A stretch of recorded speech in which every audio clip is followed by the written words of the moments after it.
রমজান আসলে যেখানে নিত্য প্রয়োজনীয় জিনিসপত্রের দাম হয় আকাশচুম্বী, যেখানে সাধারণ মানুষরা জিম্মি হয়ে থাকে ব্যবসায়ী গ্রুপের হাতে, সেখানে এই জলিল মিয়া বিক্রি করছেন ছিন্নমূল মানুষদের জন্য এক টুকরো স্বপ্ন। এখানে আসলে কয়েক কেজি থেকে 100 গ্রাম পর্যন্ত পাওয়া যায় গরুর মাংস, যার ফলে নিম্নবিত্ত যারা রয়েছেন এবং সাধারণ ছিন্নমূল মানুষ যারা রয়েছেন তারাও গ্রহণ করতে পারেন এই গরুর মাংসের স্বাদ। চলুন কথা বলবো এই জলিল মিয়ার সাথে, কেমন করে শুরু হলো তার এই ব্যবসার যাত্রা।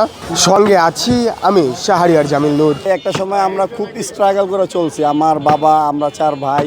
একটা সময় হাফ কেজি গোছ যে আমরা কিনবো আমাদের মাসের পর মাস চিন্তা ভাবনা করা লাগছে। তো ওই জায়গা থেকে আমরা উঠে আসছি, এখন আমরা এই গোছ বিক্রি করতে পারি।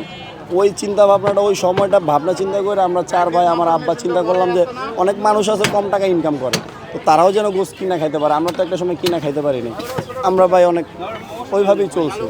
এখন অনেক মানুষ আছে 300 টাকা ইনকাম, 400 টাকা ইনকাম, তারা কি গরু গোছ খাবে না? তাদের বাচ্চারা কি খাবে না?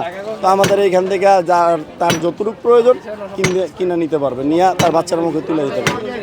কারণ ভাই হোটেলে যদি 1 হাফ গরু গোছ দিয়ে একজন মানুষের খাবার হয়, ওই এক হাফের তো বেশি পায় 100 টাকার গোছ, ওই গোছটুক দিয়া ঘরে 2জন মানুষ খেতে পারবে। তো একটা স্বামী স্ত্রী বা স্বামী স্ত্রীর সাথে একটা বাচ্চা থাকে, তাদের ওই অল্প টাকায় অল্প জিনিস নিয়ে তাদের চাহিদাটা পূরণ করতে পারবে। কারণ অনেক দোকানে অনেক হাই দামে গরু গোছ বিক্রি হয়, বাট সিরিয়ালও থাকে, তো ওখানে এই অল্প পরিমাণে গোছ বেচবে না, তারা খেয়ালই করতে পারে না অল্প পরিমাণের। আর আমরা ভাই ওই জায়গার থেকে উঠতে আসছি, তো এই কারণে আমরা ওই জায়গাটা খেয়াল করি। সিস্টেমটা চালু করছি আপনার প্রায় লকডাউনের 4-5 বছর আগে থেকে। আর আমরা ব্যবসা করি আমার বুঝ হওয়ার পর থেকে। আমার বাবা ছোটো থেকেই কারণ বাজারে মার্কেটের ভিতরে আমাদের দোকান আছে, সিজন মার্কেটে, তো ওইখানেই গরুটা জব হয়। এখানে তো আর জব করার প্রসেসিং নাই, তো ওইখানেও বিক্রি করি, এখানেও বিক্রি করি। ভাই এখন কি রমজান আসলে প্রত্যেকটা পণ্যের দাম বাড়তে যায়। আপনার গোড়া থেকে যেখান থেকে খুচরা দোকানদাররা আনে, সেখানেই যদি দামটা বাড়তি থাকে, খুচরা বাজারে এটার প্রভাব পড়বেই। আর সিজন ছাড়া সিজনের জিনিস কিনতে গেলে ওটার দাম একটু বেশি হবে।